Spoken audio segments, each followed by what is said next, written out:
Come up behind you.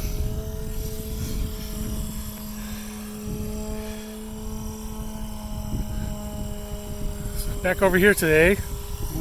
Back over here today. Yeah. Getting some hovering in. Oh, careful.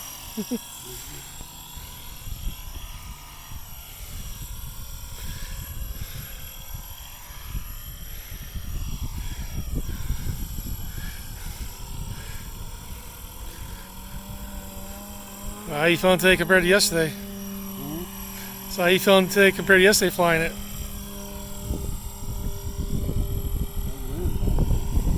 What's that? Wind bothers me. Oh, wind? Sometimes it goes down and I can't check it. I quit the fire and it still stops. Yeah.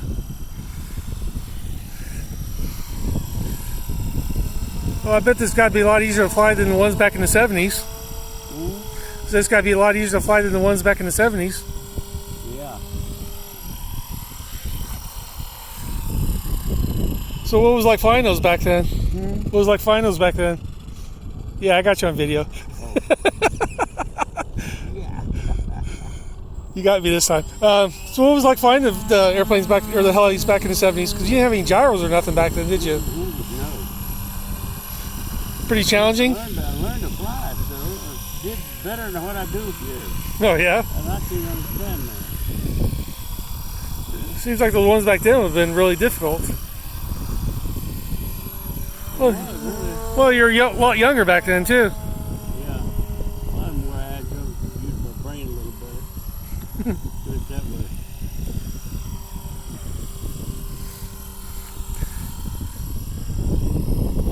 So you probably didn't see helicopters very often back then, eh? There was none. Wasn't none? No. When I started, there was none. That's pretty much sent him to me. Everybody in the area could fly them. We need a club or we need stores we were selling them.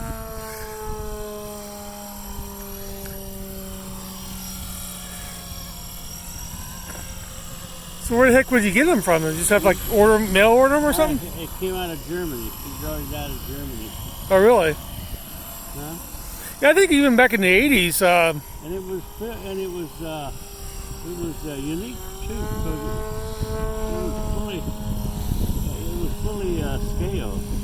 Oh, it was a scale helicopter? Yeah, oh God, yes, it was. Really? It's pretty neat today I've seen. Huh.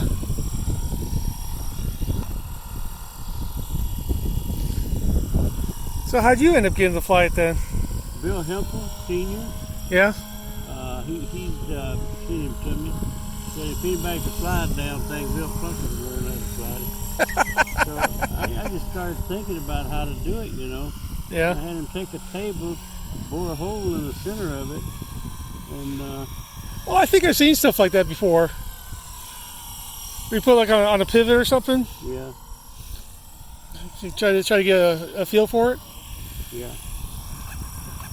And I went from a hole in the table with a big PPC to a hula hoop, and from a hula hoop I flew it just like flew it. Oh, so basically like the hula hoop was your training gear. Yeah.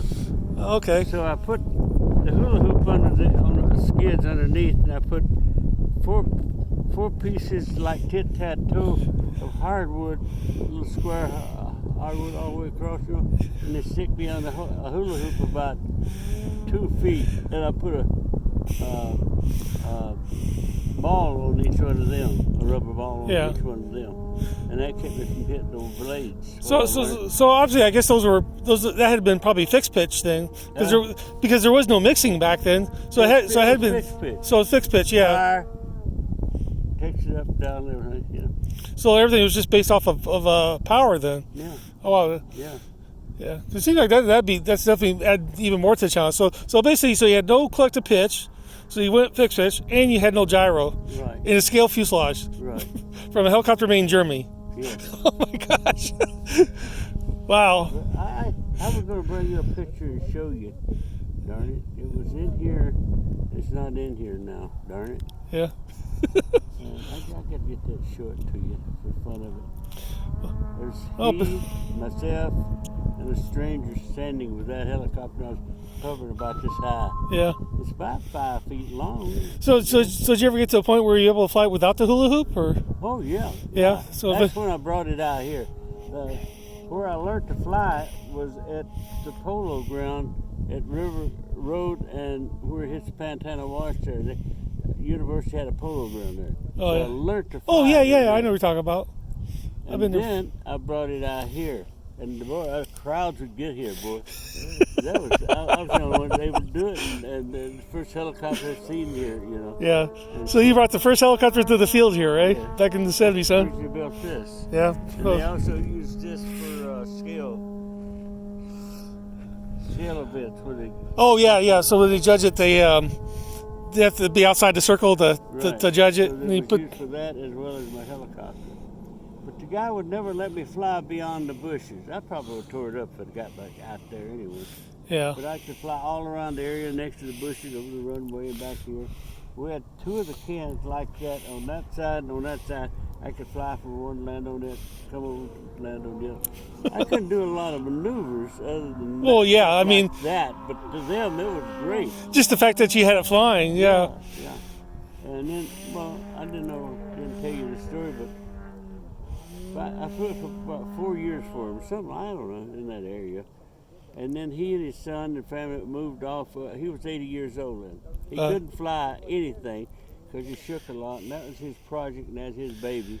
So I had to do just what he told me to do, you know. And he took it off up there. Several years later, he died. Oh, His son inherited it, and his son went to Phoenix. And then somebody in Phoenix that flew in Desert Storm then, okay? mm-hmm. And he bought it from him because that was the same This is the same helicopter?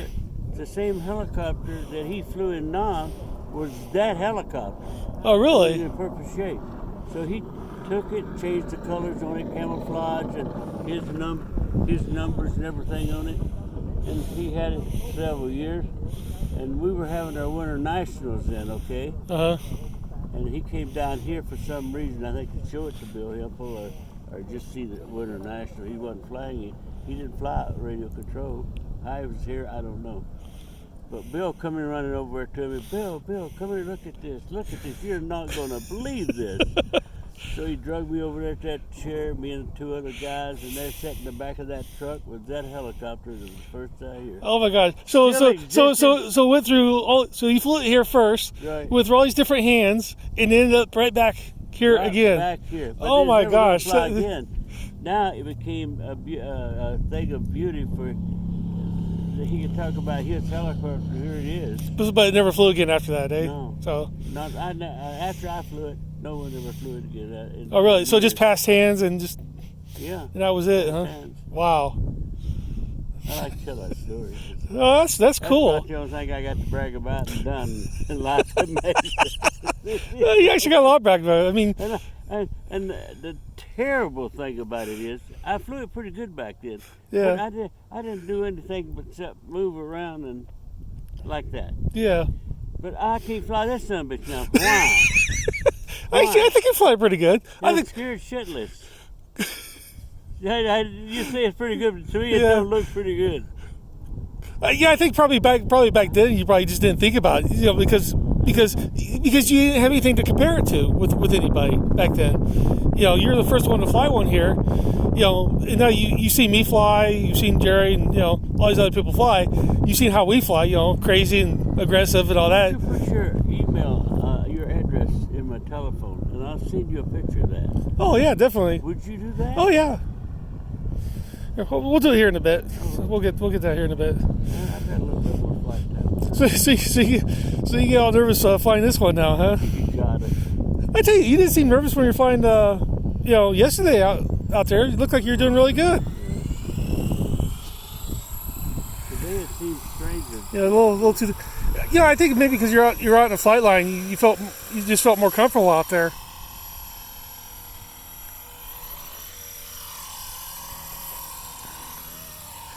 So I see you moving around like you should back there. yeah, I see. I wonder maybe the size has something to do with it too. You know, maybe if you had something a little bigger. I'm moving around, man. I'm not letting it do it stuff like Yeah. Because you did seem like you were more comfortable when you were out on the runway yesterday. that. Yeah. I think maybe out there I got a little bit of room. I don't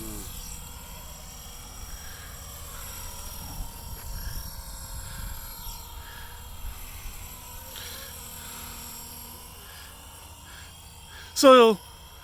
So let me ask you this question. So if you hadn't flown a helicopter back in the 70's, do you think you would have been able to fly one now?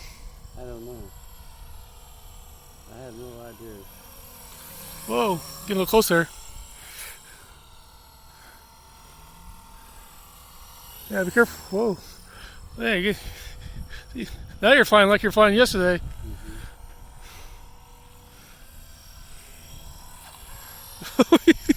Where are you going?